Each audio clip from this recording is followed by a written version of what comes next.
Good evening, students. Uh, on behalf of UBS, I, Rahul, welcome you all into our induction program. Today, our topic is Meet the Industry Expert. Now, you all must be wondering what kind of the topic this is. Meeting with the industry expert are the integral part of any MBA program in this world. So let me share one small story with you, very short story. One of my friend who is very successful today in the corporate, I asked him one day, what is the mantra of your success? You got placed in day one of your MBA placements, and till today you have claimed the ladder of corporate like anything. No one from our batch have been at par with you. He told me, Rahul, when I joined the MBA, I put up that apart from the books, assignments, team projects, one thing which I am going to take up very seriously is finding which industry I need to target. Say, I got 5 industries, that these are the 5 industries which I'm targeting. And from every these 5 industries, I'm going to meet at least 20 of the industry professionals, and that way I will have the first hand information of these 100 companies from the industries which I am targeting. And once I get these information and about the company from these 100 experts, it was very easy for me to crack any of the interview, not only during the MBA, even after first placement. I have switched to the 4 companies, and every time whenever I go for interview, all this information by meeting the professionals, industry professionals, always help me to understand in which direction industry is going and what skill set I need to prepare for the future. So today, to discuss on the same, we have with us Mr. Ankush. So Mr. Ankush Arora is a highly accomplished HR executive leader with nearly 2 decades of experience working with reputed organizations. Ankush has been associated with Grofers since 2017 as head of human resources, where he is enabling Grofers India to establish a strong HR function. In his past roles, he has worked with major enterprises such as Havells India Limited, Jubilant Life Sciences Limited, SAP Labs, L&T Infotech, Tata Interactive Systems. Ankush is an engineer from NIT Rourkela and PGDM from XIM Bhubaneswar. So let me hand over the mic to the Ankush to take you forward. We welcome on behalf of our student and on behalf of our management, Mr. Ankush on board today. Ankush, all yours from here. Thank you. Thanks a lot, Tarun, for the kind introduction. Am I audible, first of all? Yeah, perfectly audible, sir. Great. So I think I was in discussion with Vidya sometime in January, and I was supposed to come to your campus for this session. So, but I think we all need to be prepared that this is going to be the way of working for most of us once this pandemic is over. So that is something that we need to take into account for planning our lives in the future. That remote working, work from home, your distance learning, this is going to be the future. Yeah? If not the future, it is going to be a very important part in your curriculum design, or for the bright students who are listening to this, around how do you go about studying, how do you go about preparing for interviews, how do you go about preparing for your jobs, right? So all of us in the industry sector today are actually grappling with the same problem, that we have so much of office space. What do we do with it if people are not coming to office, right? So how do we plan, how do we execute? So that is something that as a first take from this whole episode of COVID-19, that remote working, distance learning is going to be the future. This is how we are going to operate. In fact, if not all, most of us, definitely. So I was in talks with Vidya, and I think one of the topics that she suggested that I should interact with the students here is, how do we navigate through this, not so pleasant situation that is facing all of us, right? So, and this is something that we've been talking in a lot of HR forums, that what is in store for the young students who are about to enter the corporate world. So another 1 year down the line or 2 years down the line, this batch will graduate and will be looking out for suitable opportunities. So couple of things that I had in mind, and this is something that I can discuss it openly with you, and you can stop me, you can ping, you can just tell me what questions you have in mind. I can answer then and there. So first and foremost, I believe it's not going to be a easy change for all of you who are used to studying in classrooms, right? But remember that the entire education sector has actually moved to online learning, right? We are talking of MBA grads, brilliant minds. I have an 8-year-old son who's attending his school through online classes, right? So that gives me some comfort that if he can adapt to this change, right, we all should be able to adapt to it, right? So that is going to be the future. You will continue to interact through social mediums, through virtual mediums, through remote mediums, right? Classroom interaction, I don't know how far will you go, how long will you have. This is not something that is going to last long. So a couple of things. One, first and foremost, stay safe, all of you. Stay at home. So that is something that we are pitching as an organization that I represent. I represent Grofers. We are in the business of online grocery delivery. So that is something that we are telling everyone. If you stay at home, right, you'll be safe. Because 200 or 300 people are working in my Mumbai warehouse so that 30,000 people can stay home. At least they don't step out to buy groceries, right? So stay home, stay safe, first of all. Follow all the guidelines that have been issued by our local administration. Second thing, as a student, I think, and you are at that age where you have a lot of impressionable, mindsets.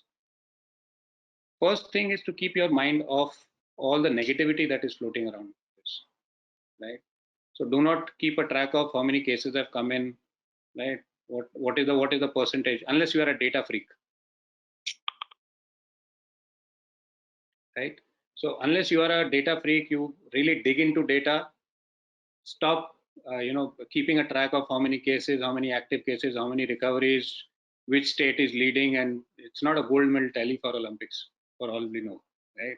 I know a lot of people do that, by the way. I know a lot of people in my circle, they keep a track that, Delhi is at number 14 and Haryana is at number 16. It's not the gold medal that we are competing against, right? So keep your mind off all the negativity. Spend time with your family. Right? That is something that you will not realize it as long as you're studying in a hostel or you're staying in a hostel, right? But now is the time where you will, you should really spend time with your family. Pick up a hobby, right, and pursue it. Pick up an area of interest, be it reading, be it, doing some art and craft, or pick up a project for all you know. Pick up a community project, right? A lot of students I know, they've taken up community projects. They've gone into solving problems that are being faced by our community today, be it a migrant problem, be it a distribution of food, distribution of ration, right? As a student, it will help you to bring that element of empathy, right? And that is something that will be required in the future when you pass out of this college, when you are ready to hit the corporate world, right? Empathy is one skill which you will not get anywhere except from your family or from your community. No classroom, no IIT, no professor is going to teach you empathy. It's going to come only when you are doing a real life project, doing some community service, think about people, spend time with your family, understand their concerns, share things with family, right? Next, find an industry mentor who will guide you. As Rahul was talking, giving an example of his friend, right? All of you should find an industry mentor. And I would suggest that your college should also help you in that, to connect a group of students with an industry mentor, right?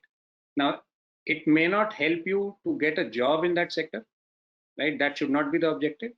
Objective is to learn certain soft skills, certain skills that probably you will not get to learn in your curriculum on a day-to-day basis.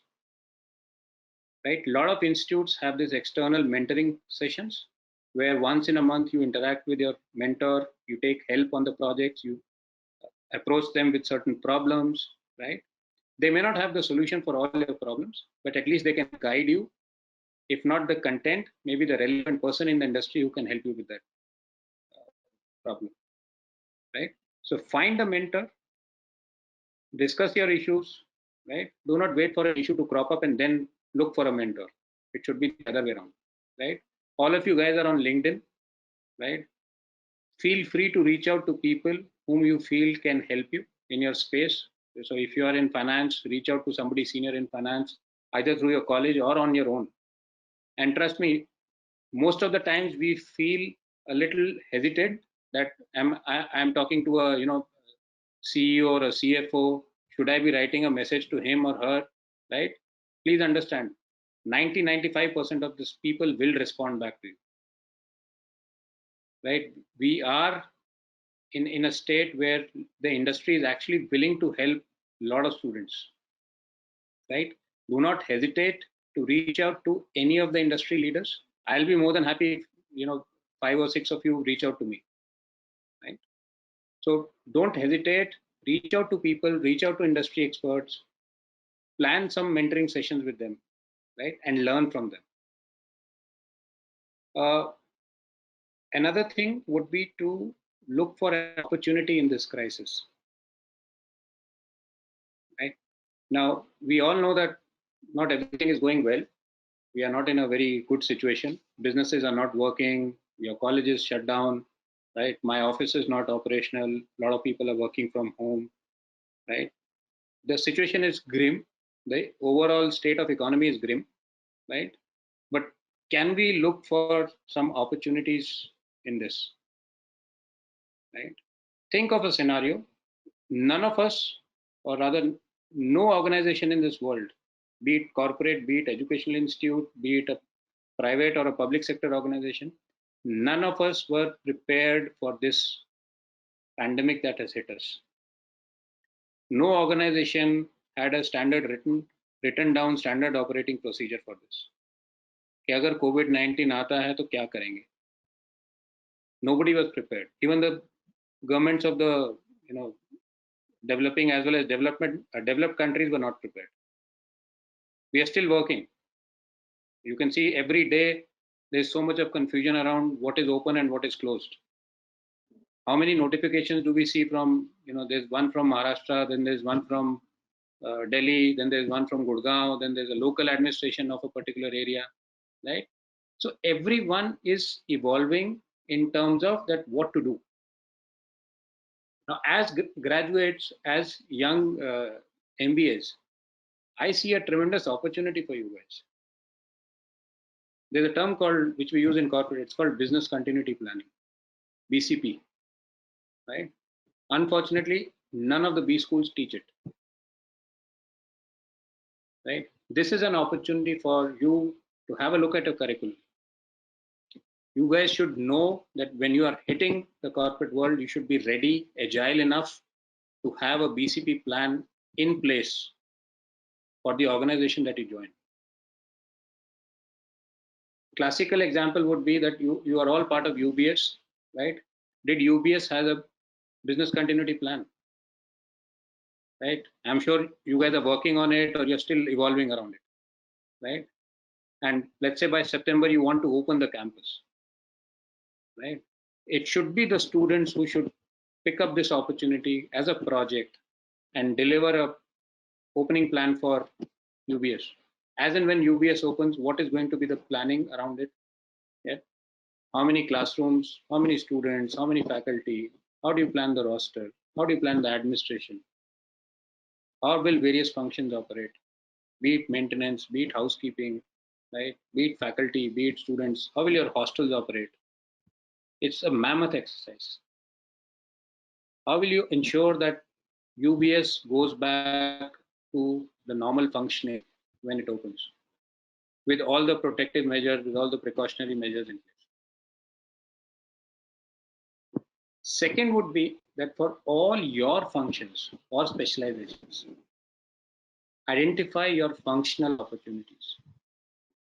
Like finance guys, whosoever wants to specialize in finance among the students, you should look at areas such as governance. You should look at areas such as compliances, audits. Now, these areas will come into a lot of focus, especially because the government has announced a lot of relief packages. There's a lot of money which is going to go in as loans, as soft loans, as as aid for various your enterprises, SMEs and MSMEs, right? The books of account will be scrutinized like anything. Your compliances, your taxes, right, will be scrutinized like anything. It's a huge opportunity for finance guys. Pick it up as a project, pick it up as an area that you want to specialize in. Same goes for marketing. If you are still studying advertising, good, but it's not going to help you at least for the next 5 years, because no company is going to invest in heavy in advertising. It is going to be purely driven by digital. You're going to see the rise of digital marketing like anything, or social media marketing, right? So that is the flavor of a particular function. So people who are specializing in marketing, right? No point in analyzing your classical sales and distribution model. It's not going to happen. It's going to change completely. Interesting would be that how does a marketing student relate to a consumer behavior today?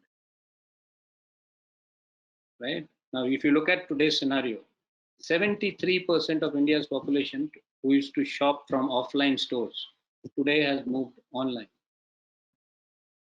People who had never shopped online before are now forced to shop online because grocery stores, hard stores are, or offline stores or physical stores are not operating. They don't have the stocks. Right? So that should be your area of interest. So figure out opportunities for different functions. Rahul, do people have operations as a specialization? Yes, sir. So in operations, I think I would recommend a lot of your guys should study the supply chain systems. Every organization today is struggling with supply chain, either to receive goods or to deliver goods. Right? So logistics, transportation, supply chain, right? This should be the area of focus for your ops guys. Right? HR guys, employee engagement, right? So a lot of people, there were a lot of funny WhatsApp jokes around employee engagement that I'm working from home, तो घर पे ही रंगोली बना लेते हैं, right? So employee engagement is much more than making rangoli or celebrating Diwali and. So think about as a HR person, how do you want to engage people in a remote scenario? एक तारीख से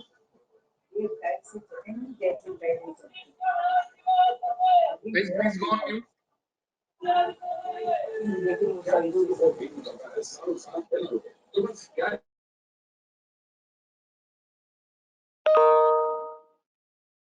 Yeah, Ankush, you can continue. Okay, no worries.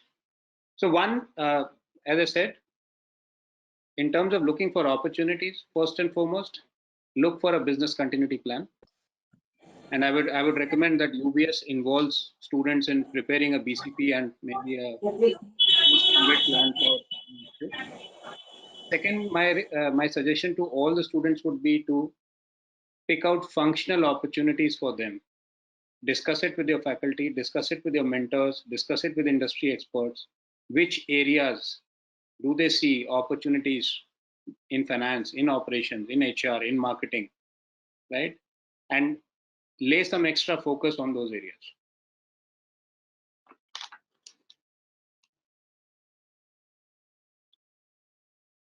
Lastly, what I would recommend to all of you is to be prepared around exploring new areas. See, let's be very practical and cognizant of the fact that it is not going to be easy for everyone. It's going to be difficult. So once you pass out or once you are about to pass out, whether you're going for an internship or your final placements, it is not going to be easy, right? So be prepared for that. Now, all is not doomed and gloom for sure, right? But be prepared for a new style of working.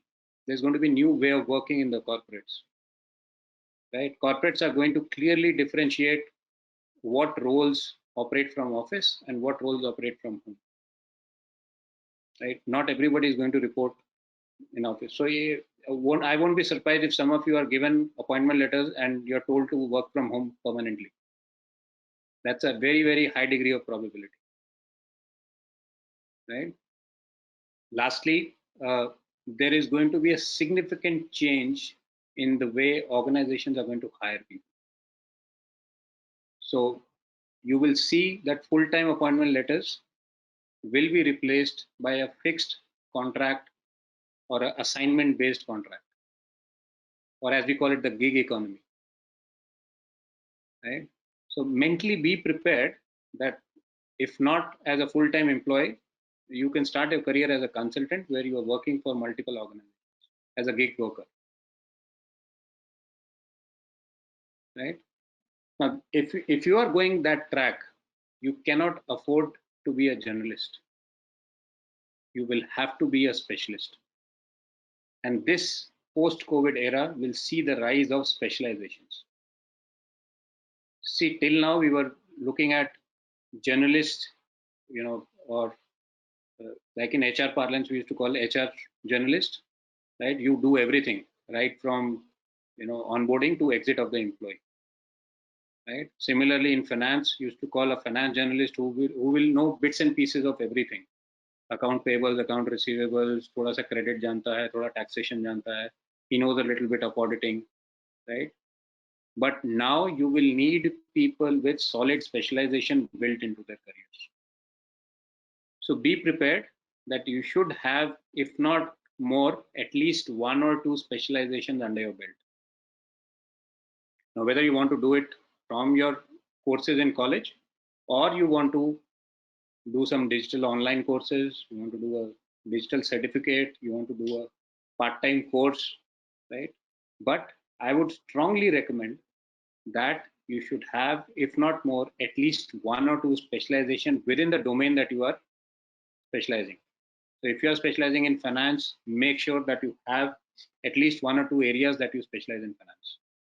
If you are specializing in HR, make sure that at least one or two areas that you have in HR which are strong for you, where you can boast of it as a specialization. How is industry going to shape up? So industry is going to look like very, very different, right? Traditional roles, traditional jobs possibly will either get obsolete or will slowly fade away. So when you guys are hitting the industry, I would strongly recommend make sure that you are well aware of digitization and automation. That is going to take away a lot of your workforce from the organization, and organizations are going to implement it like anything. There's going to be a lot of automation. There's going to be a lot of focus on digitizing manual processes.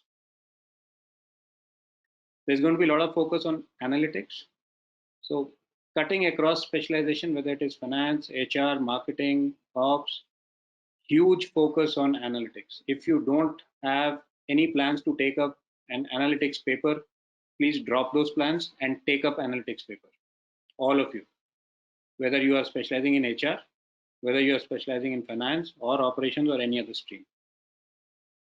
Even if you're not able to take that course in college, please ensure that you take up a digital certificate or an online certificate for HR analytics or financial analytics or marketing analytics, right? Analytics and data is going to be the future.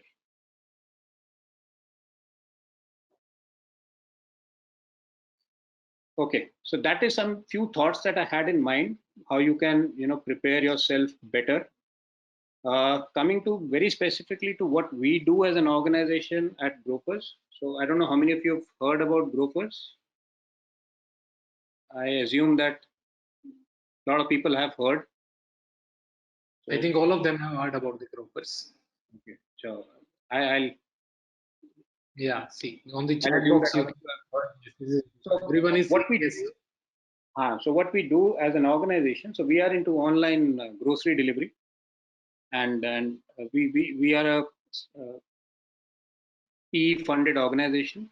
So we are funded by private equity funds like SoftBank, and SoftBank, Sequoia are some of our big investors, along with Tiger Global. We were founded in 2013, so this is our 7th year in running. We are operational as of now in 32 cities, both Tier 1 and Tier 2 cities. And Tier 2 expansion of late has come over the last 1 year or so. Primarily, essentially, we were operational in 13 big cities.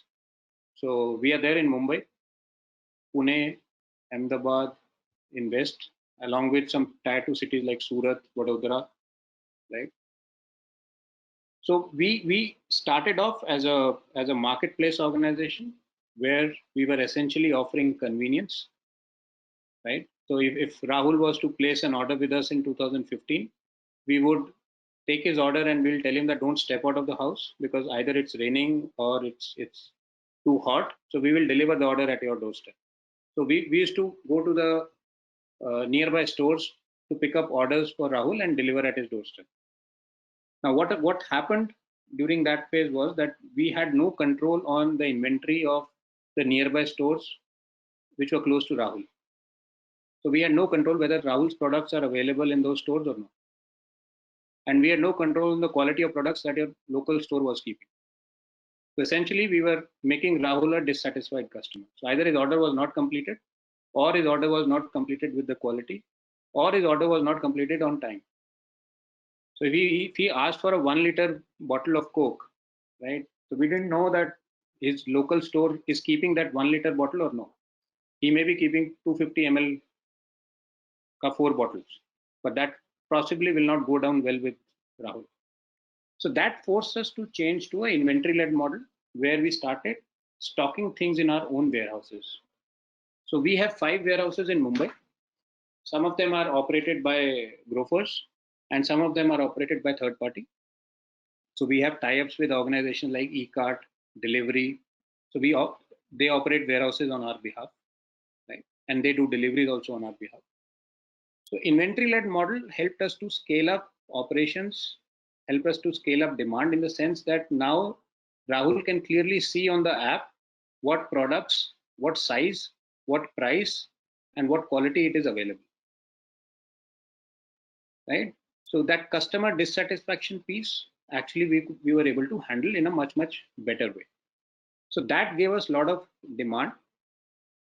Now, what has happened during this last 3 or 4 months is a situation that as an organization we were not even prepared for, right? But we could anticipate the certain things, like classical example being Mumbai. Mumbai, my warehouses are in Bhiwandi. Now, Bhiwandi is one area which is seeing a lot of cases coming up for this COVID-19.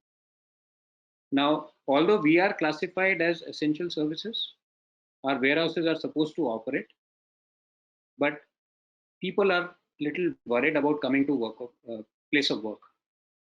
If my warehouses don't work, which means I am not able to deliver orders in Mumbai, right? So this is for the HR guys. So my HR team actually convinced a lot of people. We spoke to their families. We organized, we liaisoned with local administration, your DM, your DC, your SP in Bhiwandi. We ensured that these senior officials visited our warehouse. They spoke to our employees. We convinced them that everything is fine, everything is safe. Of course, we took a lot of precautionary measures, right? But we had a tough time convincing people and their families that they can return to work. So now we have kind of reached almost 80-90% of our capacity in Mumbai, and we are delivering orders at full swing, right? So as I said earlier, we should be prepared for digging out opportunities. Now, what has happened is that we have built such strong reputation with the government agencies, right? That we are being spoken about in various forums. We are we are we are being easily approached by local authorities to deliver food or grocery in certain areas. Right? The idea is that we want to serve more and more customers so that they don't step out. So when we say stay at home, stay safe, right? We are contributing to the government's appeal to people on this. That please don't step out to buy grocery, we will deliver grocery. So that's it from my end. I think I've spoken for almost half an hour. So I'm open for questions for the next maybe 15-20 minutes. Anyone has any questions, you can either speak up or you can write in the chat. I'll take it up. Let me moderate this session. Can you go mute?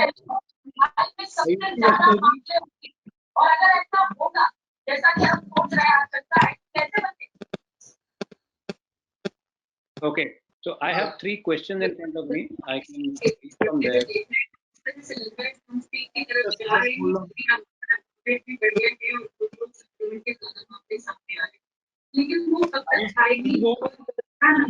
Yes, sir. Can you go on mute? Okay. Thank you. Yeah, Ankush, let me moderate the session now on behalf of you. So even before taking any student question, the one question which came to my mind, uh, I know Grofers since 2013 from their foundation. I still have Grofers cup at my home. I received 14. Uh, so, and even the Grover recruit from one of my campus where I was working at that point of time in very beginning. So from 2013 and then in 2015, Grofers have seen a very turbulent time. You just give the little bit glimpse of that. So how Grofers moved out of that time? What happened? If you can give some more detail insight, what strategy worked for Grofers at that point of time? And then how they are competing today with the Flipkart or Amazon? They are the big players in the market. Okay, so 2015-16 was indeed a turbulent time for us. Yeah. And it was not that we were short of funds or something. We at that point also we were one of the suitably funded organizations in this, and we were a startup at that phase. Now we don't like to call ourselves a startup because we are nearly 2,000 people strong. So 2015-16 we were in a startup phase. It was not because of shortage of funds. It was because of the inventory model that I spoke about. We made a business shift. So a lot of roles within the organization became redundant. And when you change a business model, right, it's not going to happen overnight. It takes some bit of transition, not plug and play. So what has happened during that phase was that our business model changed. What brought us out of it was our conviction. And at Grofers, we firmly believe in one thing, that, we are not afraid of failures, right? We want people to experiment. So anyone who comes on board, we actually look for things like, we never ask somebody that what is your success story. I would rather ask somebody that how many times you failed and tell me about those failures. So at Grofers, we very strongly believe in failures. We want people to fail, but we want them to fail quickly. Don't keep on failing for 1 year, and after 1 year, if you come back and tell me it's not going to work, that's not going to apply, right? Experiment, fail. After 1 month, if you tell me that it's not working, move on, do something else. So that conviction for business model, that fearlessness about getting failures or getting a setback is something that we really helped us in converting this. And I think by 2017 end or 2018, we were one of the largest grocery players in India, and which we are still today, right? So that is something to answer your question in very short, Rahul. 2015-16 turbulence we got over because of these two prime reasons. One, our conviction in that what we are doing is right. Okay. Right? It's not that we could have stopped or we were not doing well in the marketplace model. Right? We were doing fairly well. We had substantial run to the bank. We were doing good in terms of GMV. But this was not something that we felt that our customers expect us to do. True. Right. So, and second, as I said, we are not afraid of failures. That's indeed a very good lesson for everyone if they can implement them in their life. So the next question to you, which our student asked to everyone today. So these are the candidates who are going to join our cohort batch in 2020, and everyone asked every expert that is this right time to pursue MBA. So they are going to join in 2020. They are going to pass out in 2022. Your opinion, your views on this? Well, there is no right or wrong time to take up anything here. It really depends upon what you want to make out of it. And especially when it comes to education. Yeah. Right. I think it is the right time to do an MBA, provided you do an MBA with the right mindset. True. Right. Provided you are well prepared or well trained by your B school and you put in your efforts yourself around that, accept the fact that world is going to be very, very different in 2022 when you pass out. Right? Your traditional way of hiring, your traditional way of campus placements, your traditional way of teaching at B schools will be completely changed.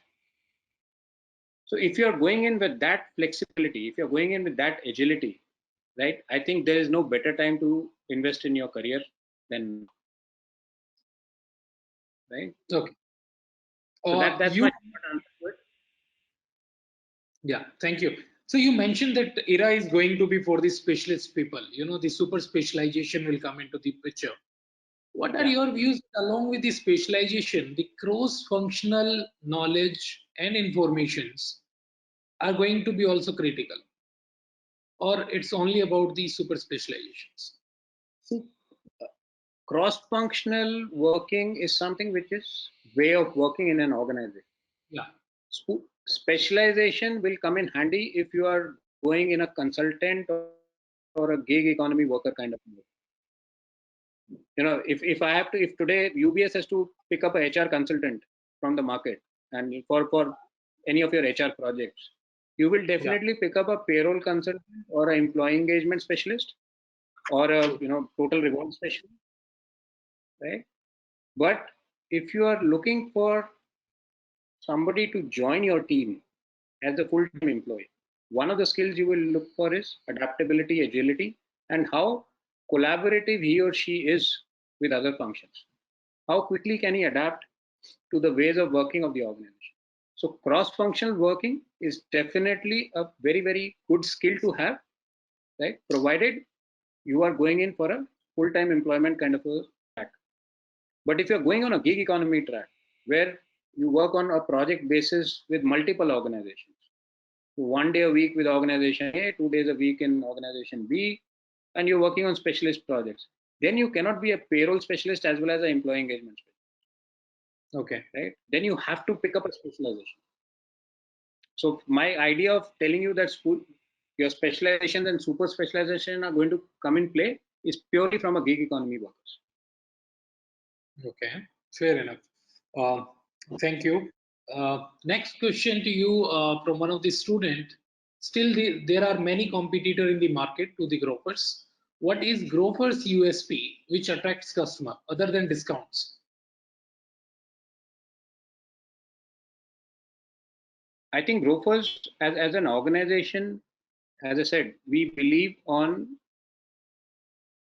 not the discount part of it, but we understand why consumers buy grocery or why consumers prefer online grocery. Right? So we understand the grocery dynamics pretty well. What we leverage big time is on availability and pricing. What we leverage is on-time delivery. See, I will not promise you that you place an order and you will get it in 2 hours. Right? That is something that I will never do. Right? Because my target consumer is very different. My target consumer will willing to wait for 24 hours to get his or her order at a certain price point. So delivering for, if Rahul today places an order and I tell him that I'll deliver it in 2 hours, that will attract additional cost for me, right? Now I cannot keep on bearing that cost for infinity. I will have to pass it on to Rahul. And what is the way? That I will increase my prices or charge some delivery fee or an express delivery fee or whatever it is, right? But the target segment that I have, the target audience that I am appealing to, the middle India that we are talking of, the tier 2 cities or the middle income groups, right? They are planning their grocery buying in a very planned manner, right? Traditionally, if you go in good old days when you used to visit Big Bazaar or any of the hyper marts, the first 3 days of the month you'll see a lot of rush there, a lot of crowd. Reason was very simple, that first salary used to get credited, and the first thing that people buy is. So that income group that we are talking about is used to planning their groceries, right? So they will rather wait for 24 hours and not pay me that 100 rupee ka convenience fee or a delivery fee or an express fee. They would rather save the 100 rupees. If I tell them that you wait for 24 hours, this 140 rupees will save extra. They'll be more than happy to do that. Right? Okay. Other thing that we heavily rely on is the quality of our products. Okay. Not just the branded products, but also our own private label. So we have a huge range of FMCG products. We have close to 750 plus products, which are Grofers branded. Right? Now, those come at a very attractive prices as compared to brands. Classical example being a dishwasher, like you have a Vim dishwasher, right? And we have a Grofers brand dishwasher. Quality is similar. Place of manufacture is almost similar. The ingredients, the smell, the aroma, fragrance, the cleanliness, everything is same. It's only the price point which is different. The reason is very simple. The branded products that reach grofers and the customers are through a traditional trade channel. So there is a vendor, there's a distributor, there's a dealer, there's a stockist, then it comes to me, and then I send it to the customer. Now all these entities, the trade channel, has their own markups built into it. Whereas the grofers products directly come from the manufacturer to grofers. So this entire trade channel is cut off. So whatever savings that I have on this trade channel, I pass it on to the consumers. Thank you. So next question to you from the student side, and let me club the two questions together. So online industry have changed dramatically in the past 5 years. What have you seen from inside your company? What do you think that changes will happen in the next 5 years in the online industry? Well, online penetration has increased like anything over the last 5 years. So whoever has asked this question, I think if you look at the online penetration, classical example would be the smartphone penetration within India. It has actually gone down to tier 2, tier 3 cities. So when we started expansion into the tier 2 cities, we were also a little hesitant that let's do it slowly one by one. But we got surprised to an extent that so much of acceptance was there for online shopping in these tier 2 and tier 3 cities. So next 5 years, online is here to stay, right? And as I said, if you have to look for opportunities in this, pandemic situation, online sector will grow. Online sector will see the demand. People will still be wary of stepping out of their houses, right? Whether it is going to malls or cinema halls and all everything.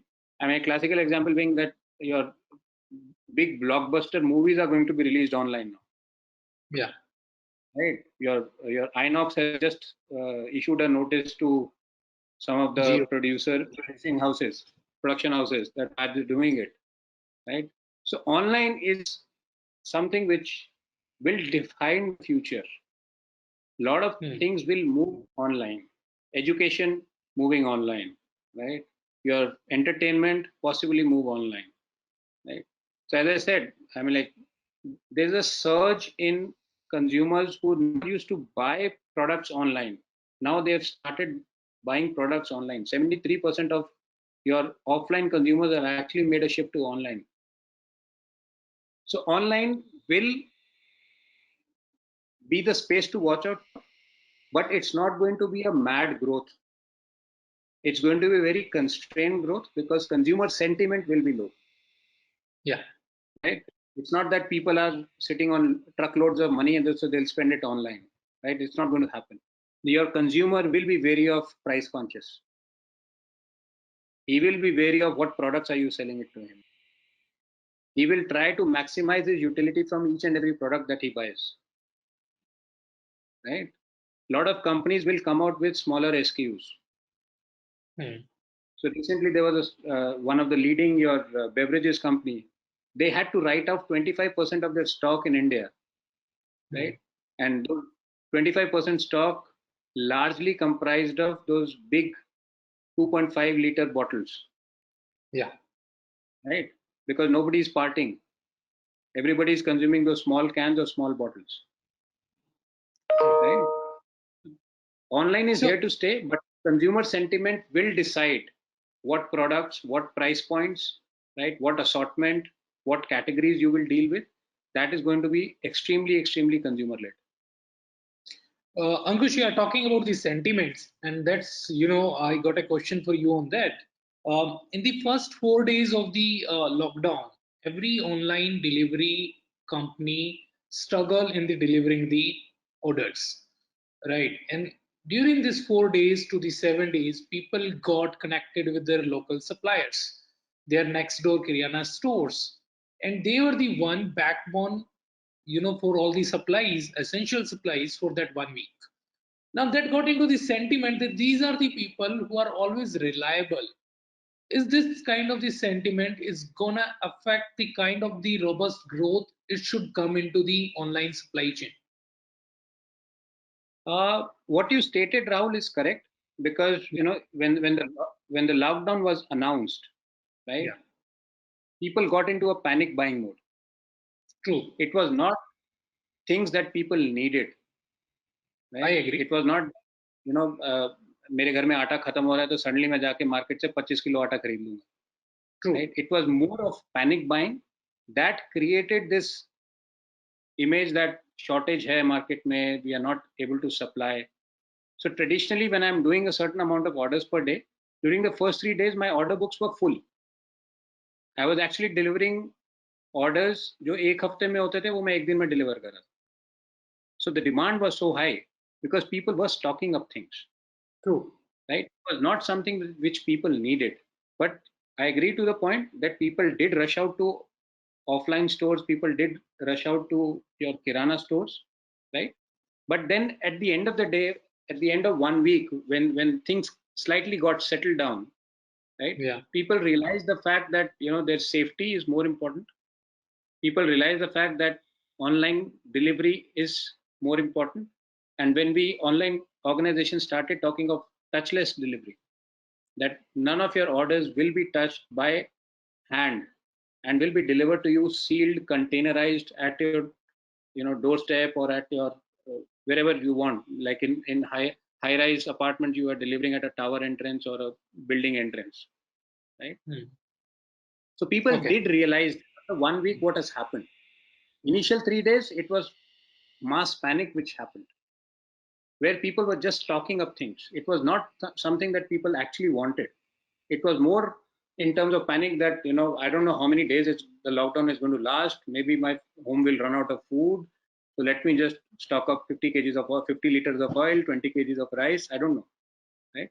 And it was not just on the first 3 days. Saw a lot of panic buying and stocking on the online platform also. We had cases where people were buying 20 kgs of sugar. Now who uses 20 kgs of sugar in a month as a family? Right? Yeah. So my second last question to you, I know that we are running, just towards the end of the session. Which industry, and this is from the student, that which industry is gonna suffer from this pandemic like anything? Which is gonna absolutely washed away from the market? I don't see any industry which is going to be washed away completely, Okay. right? Because there's still hope for all of us, unless we are like in a totally doom and gloom kind of situation. But yes, there will be few industry sectors which will be largely hit. Yeah. One would be Aviation. hospitality, and travel. Okay. It is not that that these sectors will be completely wiped off. We will travel again, but we will not travel the way we used to travel. Okay. Right? There will be hotels operating. You will go out for dine outs, but it will not be the same as you used to go out in December. Right? So these students should be intelligent enough to figure out that the way you celebrated 31st December 2019, Yes. you are not going to celebrate 31st December 2020 in a similar way. It's going to be very different. But these organizations will take time, or will take relatively more time to bounce back. They will bounce back. Aviation industry will bounce back the moment government starts flights, but it will take some bit of time for them to come back to the normal, or the new normal as we call it. So aviation, travel, hospitality, these three sectors I clearly see. Right now, there are sectors which will grow tremendously. Right? Okay. Your insurance.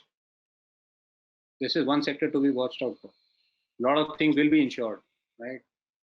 A lot of people will take health coverage. A lot of general insurance policies will come out. The products will be designed keeping in mind COVID. True. Right? So there will be certain sectors which will be impacted hugely, but yes, they will take time, and definitely they are not going to wipe off. They're not going to get wiped off. Okay. So my last question to you, as you know, time is giving us that much of this space only. Do you think, from industry point of view, that this COVID-19 is gonna blessing in the disguise for the India in the two terms? One, every company, when you talk about the manufacturing to the online, they were complaining about the supply chain management is always the weak point for the India. So this pandemic have given India to boost that supply chain management up to the world class standards into that. Second, that it will gonna increase or improve the localization, and we will move towards a new kind of the globalization or deglobalization, and that will help most of the people spending their savings within the India, and that will improve a lot of in terms of the jobs creation, that we may see that India may be the best or at the number one in terms of the job providers. So I would rather speculate on these, not rather speculate, but my views will be slightly different on this line, because most of the organizations which are in the supply sector, which are in the consumer goods sector, or let me put it, people where there is a direct interaction with consumers, whether it is FMCG or FMCD or online delivery, right? These organizations will bounce back quickly, because they know for now that the supply chain holds the key. And Yes. with this pandemic, the government has been a great support in terms of opening up supply lines. So even if you look at the transition from lockdown 1 to lockdown 2, which happened, the first thing that got opened up was that movement of trucks or goods. Yeah. Right. So there is a conscious attempt from the administration and government also to ensure that the products are in the reach of the consumer. The products are accessible by the end consumer. So that is one. Coming to your second point, a lot of push is going to be there on the localization of products, right? Now, when I say localization, it need not mean that your foreign brands uh, will not be selling in India. Like, you will have a lot of these foreign brands who have their manufacturing facilities in India. Yes. Right. So there will be a localization from a manufacturing and production point of view also. So a lot of organization, a lot of brands you will see coming to India, setting up facilities, and thereby increasing the jobs. Right. but what needs to be seen is that how do you tackle with people issues when these things happen? Classical example being the migrant movement back to the villages. Yeah. Now, how do you get those people back to the factories? How do you get those people back from their native places to the factories? How do you convince them that everything is fine? Right. So that is something that needs to be watched out for. But yes, there's going to be a lot of push on local production, local consumption, right? So there's going to be a lot of push on infrastructure. There's going to be a lot of push on supply chain for sure, both from the private entities as well as the government entities. I agree. Thank you. Thanks a lot, Ankush, for your valuable time for our student, for our, all the team. We wish you to see on our campus very soon as the lockdown will be over. Our student will love to meet you, to have the interaction with you. And I just hope that you will be flooded with the messages from our students because you have given them the open invitation to connect with you. Though you mentioned 5 or 6, but maybe 30, 40 will come to you. So just be ready for that. Right. Absolutely fine. Absolutely fine. So you can reach out to me on LinkedIn. I'll be more than happy to accept requests. If you have specific issues to discuss with me, you can get in touch with either Rahul or Dr. or Vidya, Professor Vidya. They have my coordinates. You can mail me, you can WhatsApp me, you can give me a call anytime. Not a problem. More than happy to connect, and if I can be of any help to anyone, it will be a pleasure. Thanks for having me today, Rahul. It was a pleasure interacting with you and you. Have a nice day. Bye bye. Thank you to all the students for signing. Have a nice Bye day. all.